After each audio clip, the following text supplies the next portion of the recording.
အားလုံးပဲမင်္ဂလာပါကျွန်တော်က 1GM Family Blogger ထွန်းထွန်းပါကျွန်တော်ဒီနေ့မှာတော့ကျော်စွာဝင်းနဲ့ဆမ်မင်းတန်တို့ရဲ့ပွဲကိုပွဲကြိုသုံးသက်ချက်ဒုတိယအကြိမ်ပြုလုပ်မှာဖြစ်တယ်အရင်တော့ပြုလုပ်ပြီးသားအခုချက်ကအခုအချိန်မှာလက်ရှိဖြစ်ပေါ်နေတဲ့သတင်းတွေပွဲကိုအနီးကပ်ချင်းကပ်ပြီးတော့ကျွန်တော်ရရှိလာတဲ့အချက်လက်တွေဒီပွဲကပွဲကြိုသုံးသက်ချက်ထပ်ပြီးပြုလုပ်တင်တယ်လို့ကျွန်တော်ကထင်လို့ပွဲကြိုသုံးသက်ချက်ပြုလုပ်တာဖြစ်တယ်အရင်ဆုံးကျွန်တော်ပွဲကြိုသုံးသက်ချက်ပြုလုပ်မဲ့ပုံစံမျိုးကလက်ရှိသတင်းတွေကျော်စွာဝင်းwicket လောက်ရခြင်းဆမ်မင်းတော့ wicket လောက်ရခြင်းဒီနှစ်ဦးကစားသမားနှစ်ဦးချားမှာ wicket ပြဿနာလေးတွေရှိနေတယ်အဲ့တော့အဲ့ဒီပြဿနာကိုကျွန်တော်ကနည်းနည်းလေးအသေးသေးချင်းခဲ့ကြည့်မယ်ကျော်စော်ဝင်းကသူထိုးတက်ခဲ့တာကဘန်ဒန်ဝီတက်မှာသူကထိုးတက်ခဲ့တာအခုက flying weight ကိုဆင်းပြီးထိုးတယ်ဆမ်မင်းတန်ရဲ့နောက်ဆုံးမွေးရ flying weight တယ်ဆမ်မင်းတန်ကသူ့ရဲ့ weight တန်မှာသူထိုးတာကျော်စော်ဝင်းက weight တန်းတစ်ခုဆင်းပြီးထိုးတာကျော်စော်ဝင်းအနေနဲ့ပို့ပြီးတော့ weight နဲ့ပတ်သက်တဲ့ deficit ကိုသူ့အနေနဲ့ပို့ပြီးတော့လုပ်ကြမှာဒီ weight အကြောင်းကိုကျွန်တော်အခုမှလာပြီးတော့ကျွန်တော်အခြေတဝင့်ပြောနေလဲဆိုတော့ကျွန်တော် Y2K တင်ထားတဲ့ post ကိုတွေ့တဲ့အချိန်မှာကျော်စွာဝင်းရဲ့မျက်နှာအနေထားသူ့ရဲ့ပင်မနှွမ်းတဲ့နေရာပုံစံတွေကကျွန်တော်တို့အလုံးမစိုးရင်ပါတယ်နောက်ထပ်ဘူတုဒအနေနဲ့ပြောရမှာတော့ hydration test ပါကိုလိုချင်တဲ့ weight တန်းကိုကစားသမားတယောက်ကချပြီးသွားပြီချပြီးသည့်တိုင်အောင်သူတို့မှာ hydration test ဆိုတာရှိတယ် hydration test ဆိုတာအဓိကကျွန်တော်နည်းနည်းရှင်းပြရင် USG လို့ခေါ်တယ် USG ကို One Championship ကအရန်တင်းကျပ်တယ်သူတို့လိုချင်တဲ့ USG မပြည့်လို့ရှင်အဲ့ကစားသမားကိုပွဲထုတ်ခွင့်မပေးဘူးအဲ့လောက်ထိကိုသူတို့ကတင်းကျပ်တယ် USG ဆိုရဲအရှိကောက်ကတော့ urine specific gravity အဲ့စီးထဲမှာရှိတဲ့ပြောရမယ်အညစ်အကြေးနဲ့စားဓာတ်တွေကိုသူကစစ်ဆေးတာကစားသမားတွေကကိုလိုချင်တဲ့ weight ကိုအလွန်အမင်းချပြီးရဲ့အချိန်မှာခန္ဓာကိုယ်ထဲမှာသူတို့အဓိကပြေးမြင်တာ weight ဆိုရေကိုပြေးမြင်ကြတာကိုရေအလွန်အမင်းချပြီးရဲ့အချိန်မှာခန္ဓာကိုယ်ရဲ့ reaction ဖြစ်တဲ့ဒီကျွန်တော်တို့ရေခန်းချောက်သွားတဲ့အချိန်ကျွန်တော်တို့စီးထဲမှာလည်းကျွန်တော်တို့ရေပါဝင်မှုအင်မတန်လျော့နေသွားတဲ့အချိန်မျိုးမှာအဲဒီခုနကျွန်တော်ပြောတဲ့အညစ်အကြေးနဲ့ဒီစားဓာတ်တွေကပို့ပြီးတော့များနေအဲဒီ volume များနေလို့ရှိရင်အသက်အနေနဲ့တော့စိုးရင်ရတယ်အဓိကဒီဓာတ်တွေများနေဆိုတာခန္ဓာကိုယ်ထဲမှာရေဘလောက်ခန်းချောက်သွားပြီဆိုတဲ့အနေအထားကိုပြောတာတက်ရှိကျွန်တော်တို့တရားတွေကရေခန်းချောက်ရင်အသက်အနေနဲ့စိုးရင်ရတာတမတာပါအဲဒါကြောင့်ကျွန်တော်တို့ weight ချတယ်ကစားသမားတွေ weight ချရင်လည်းအသက်အနေနဲ့ဖြစ်လောက်တဲ့အထိပုံစံမျိုးတွေရှိဘူးတယ်အဲ့ဒီအချက်အလက်ကအခသလောကမှာအရေးကြီးတဲ့အချက်လက်ဖြစ်တယ်အကျော်စွာဝင်းအနေနဲ့လည်းဒီလိုမျိုးပူပြင်းလာတဲ့ຢာတိဥဒုအောက်မှာအင်ကြီးထူထူဝှချင်ချွေးထုတ်ခန်းကိုဝင်ခြင်းစတဲ့အခက်ခဲတဲ့ပုံစံမျိုးတွေကိုကျွန်တော် Y2K ကတင်လာတယ်ဘာမှမပင်ဘာမှမရဘူး no pain no gain ပေါ့နော်သူအနေနဲ့အဲ့လိုပုံစံမျိုးလေးစစ်တက်လေးတင်တော့ကျွန်တော်အနေကျော်စွာဝင်းကိုနည်းနည်းစိုးရင်က weight နဲ့ပတ်သက်တဲ့အချက်အလက်တွေကိုကျွန်တော်အနေနဲ့ချပြပြီးပြီဆိုတော့ဒီချိန်မှာပွဲကိုသူတို့ဘလို့အခင်းချင်းနဲ့ရှင်ပြိုင်ထိုးတတ်မယ်ဆိုတာကိုအရင်ဆုံးပွဲကြိုနေနဲ့ပြောကြည့်မယ်ကျွန်တော်ပြောမှာတော့ကစားသမားနှစ်ဖက်စလုံးမှာသူ့အားနဲ့ချက်သူ့အားသာချက်ပင်ကိုစတိုင်လေးတွေကိုဒီရှိပြီးသားကိုမပြောဘဲနဲ့လက်ရှိပကတိအနေထားကိုကျွန်တော်ပြောကြည့်မယ်ဆမ်မင်းနယ်ဘက်ကနေပြောကြည့်မယ်ဆမ်မင်းတန်ကကျော်စော်ဝင်းကိုသူကချင်းကပ်ဖို့အတွက်သူ့ရဲ့အာသာချက်ခန္ဓာကိုယ်ကြီးထွားမှုနောက်ပြီးလို့ရှိရင်မွေထိုင်း technique ကျွမ်းကျင်မှုတက်ရှစ်တပ်တို့မှာတော့8 lines of မွေထိုင်းပေါ့နော်သူကတက်ကွက်မျိုး10ကွက်ရှိတယ်အဲ့10ကွက်မှာသူကပိုင်ပိုင်နေနေသုံးချတတ်တယ်အကုန်လုံးကိုသူကျွမ်းကျင်တယ်တခါတလေထိုင်းပေးသက်တွေကြိုက်တဲ့မွေထိုင်းပေးသက်တွေကြိုက်တဲ့ဒီကျွန်တော်တို့ဆန်ချိုင်းကစ်တွေပါတယ်လဲသူလွတ်တယ်ဒါတကယ်ဆန်ချိုင်းကစ်ဆိုတာကျွန်တော်နာမည်ပြောပြတာပါမျက်စိထဲမှာမြင်တောင်ပြောပြတာအဲ့လိုပုံစံမျိုးတွေလဲသူကလွတ်တတ်တယ်သူ့အနေနဲ့ဒီလိုပုံစံလေးရှိတယ်ဒါပေမဲ့သူသိထားတာကျော်စော်ဝင်းရဲ့အာဏာချက်ကိုသူကအရင်ဆုံးရှာလိုက်မယ်ကျော်စော်ဝင်းကရိုးရာကစားသမားသူကလက်သီးထိုးချက်တွေအဓိကထားပြီးလာတယ်သူအားသာချက်မှာအားပြင်းတဲ့လက်သီးရှိရ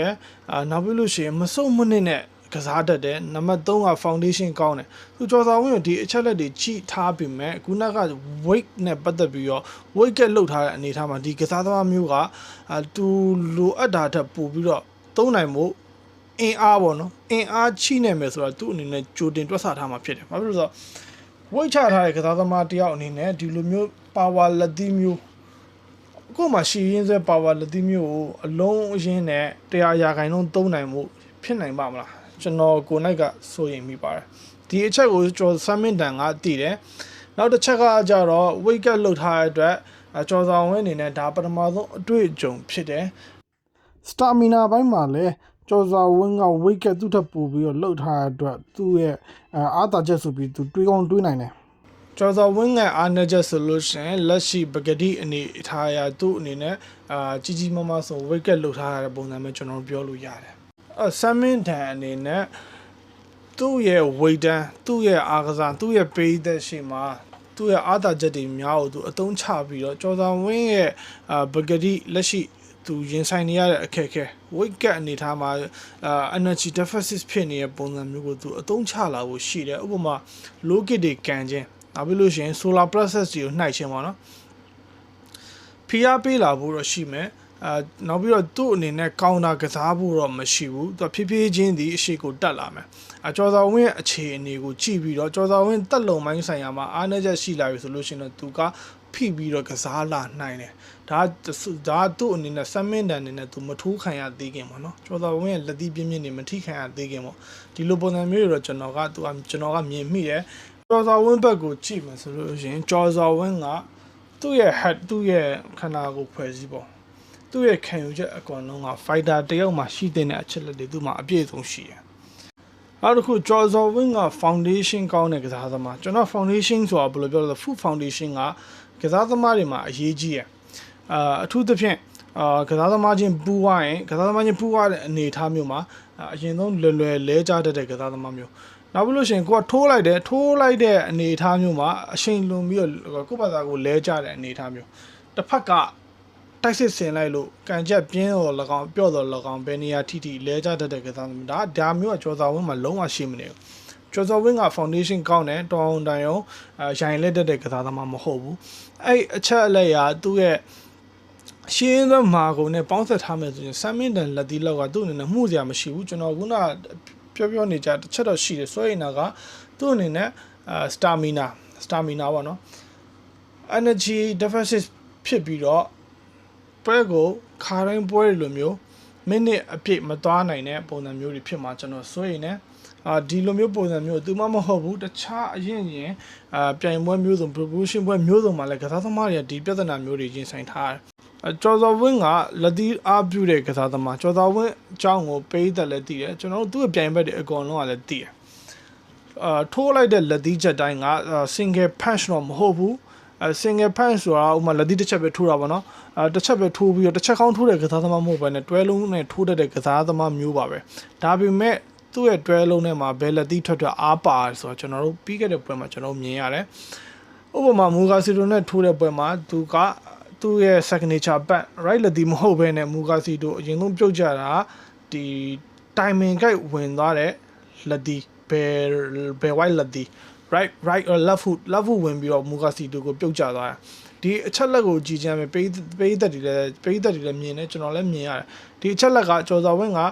လိုရတဲ့အချိန်ထဲမှာလက်သီးကိုလင်းမြန်ထုတ်သွင်းတတ်တယ်ဒီနေရာမှာပွင့်တဲ့နေရာကိုသူချက်ချင်းသွားတယ်အခုလက်ရှိထိုးသက်မဲ့ဆမ်မင်းတန်ကလည်းကျော်စော်ဝင်းရဲ့အကြိုက်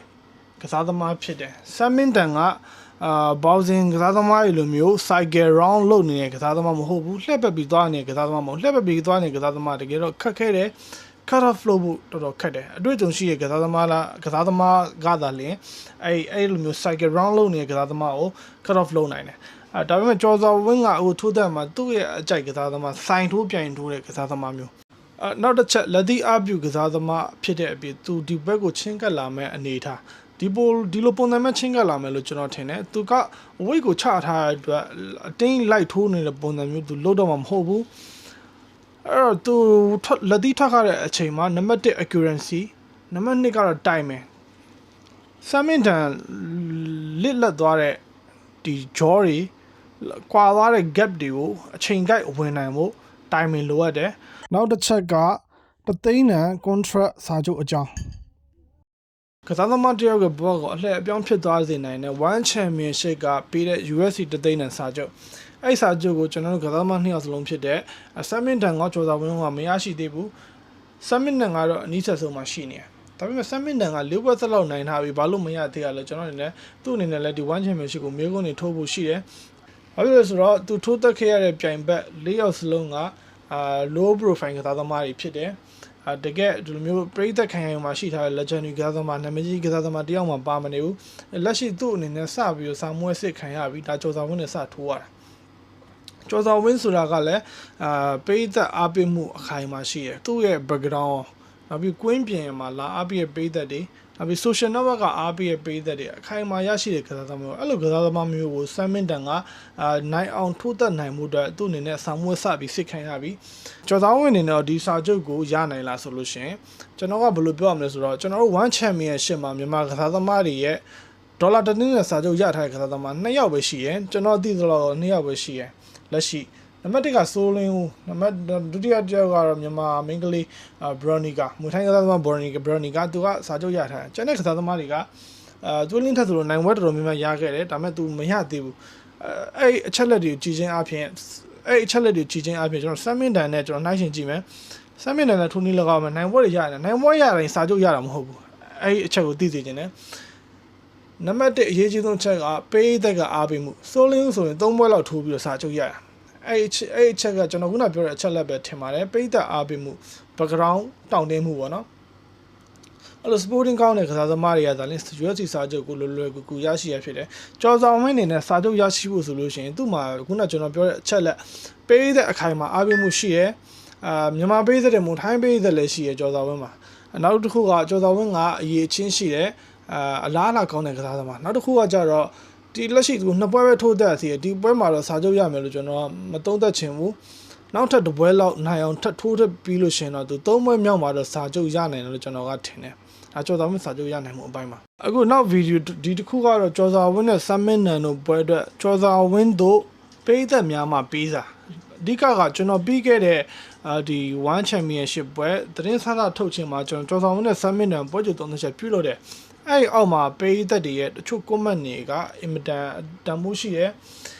အဲ့ထက်အောင်မှကျွန်တော်တို့ positive feedback ဖြစ်တယ်တကယ်နောက်ပြီးလို့ရှိရင်အထောက်အကူပြုမဲ့ဒီ comment လေးတွေ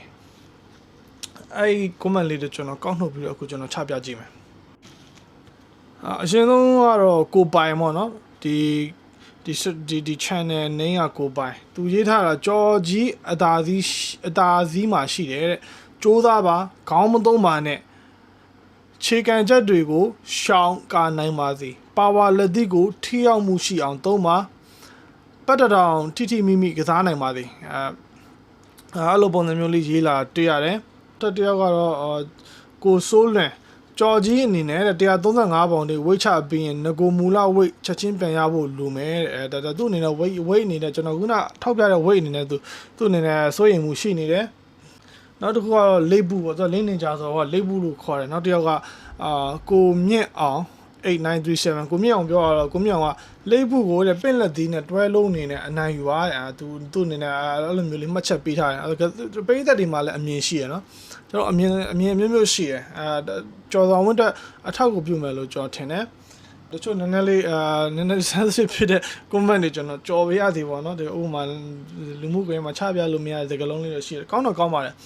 စကားလုံးလေးနည်းနည်းလေးချမ်းတဲ့စကားလုံးလေးကျွန်တော်အနေနဲ့ရှောင်တယ်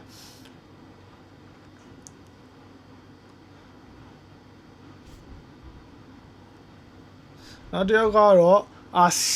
RCRC 98မင်္ဂလာပါညီလေးလိမ့်နင်ဂျာကိုထိမိနှစ်ချက်လောက်ကျွေးလိုက်ရင်အနိုင်မရရင်အကြိုက်ပြောတဲ့ကလစ်ပိုင်းသိမ့်မရှိတောက်ကရိုက်တာနဲတယ်အဲ့ကြောင့်ဂျော်ကြီးအားနေချက်အတွက်တက်တာအနိုင်ရဖို့ပိုချင်းနေတယ်ဂျော်ကြီးသူပြောချင်တာကတော့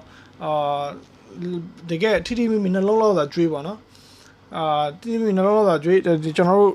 တိတ်ပြီးတော့အနာကိုအကက်မခံတယ်ပေါ့နော်အဲ့လိုပုံစံမျိုးနဲ့သူပြောထားတယ်နောက်တစ်ယောက်ကကြတော့ကိုကျော်ဆောင်ဝင်းတွက်က AC ပါတဲ့ Helen Azu ကျော်ဆောင်ဝင်းတဲ့ AC ပါတဲ့နောက်ဆုံး comment နေတဲ့မှာမှကျွန်တော်နည်းနည်းရွေးထုတ်ရမယ်ဆိုလို့ရှိရင်နည်းရွေးထုတ်ရမယ်ဆိုရင်ဇေယျလင်းရဲ့ comment ကိုကျွန်တော်ရွေးထုတ်ခြင်းနဲ့သူပြောထားတာလိတ်ကပြောသလောက်လည်းမကောင်းဆမ်မင်းနန်ကသူပြောသလောက်လည်းမကောင်းပါဘူးကာဒီယိုလည်းအဲ့လိုမဟုတ်ဘူးနှစ်ချီလောက်ဆိုရင်ကိုအသက်ရှူတန်းကပြေးနေပြီနိုင်ထားတဲ့ပြိုင်ဘက်တွေထဲမှာလည်းအဆင့်ရှိတဲ့ကောင်ဆိုလို့စုံရက်တစ်ကောင်ပဲပါတယ်ဒါတော့အငင်းပွားပဲကိုလူမို့လို့ပြောတာမဟုတ်ဂျော်ကြီးက level 2အဆင့်လောက်နှိမ့်နေဂျော်ကြီးထက် level 2ဆင့်လောက်နှိမ့်နေမူကာစီ2 level တော့မရှိဘူး ပတ်စံရှာခြင်းကြော်ကြီးကိုလောင်းတယ်လောင်းကားသားတွေပါလိုက်ပေါ့နော်ကျွန်တော်အခုပြောပြီးခဲ့တာကကျွန်တော်ကိုကျော်စွာဝင်းနဲ့စမင်းတန်တို့ပွဲမှာကျွန်တော်အရင်ပြုလုပ်ထားတဲ့ဗီဒီယိုမှာကောင်းတို့ရဲ့ comment လေးတွေpositive feedback လေးတွေကျွန်တော်အနေနဲ့ပြန်လည်ချပြခြင်းဖြစ်ပါတယ်ပွဲကြိုခံမှန်းချက်ပြုလုပ်ရမယ်ဆိုလို့ရှိရင်ကျော်စွာဝင်းကပထမတစ်ချီနှစ်ချီလောက်မှာကျော်စွာဝင်းနေနဲ့သူ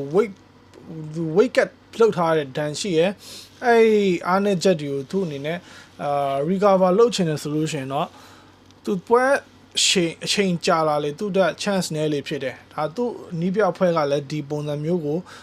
game plan ဆွဲထားပုံရတယ်အဲ့ပွဲကိုမြန်ဖြတ်ဖို့အတွက်ကျော်စွာဝင်းမှာpressure လေးတော့ရှိတယ်မြန်ဖြတ်နိုင်လေကောင်းလေပါကျွန်တော်ထင်တာကျော်စွာဝင်းကဒုတိယအချီလောက်မှာစမ်းမင်းတန်ကိုလက်တိပြင်းပြင်းနဲ့နော်တောင်းကြအောင်သူထိုးနိုင်လိမ့်မယ်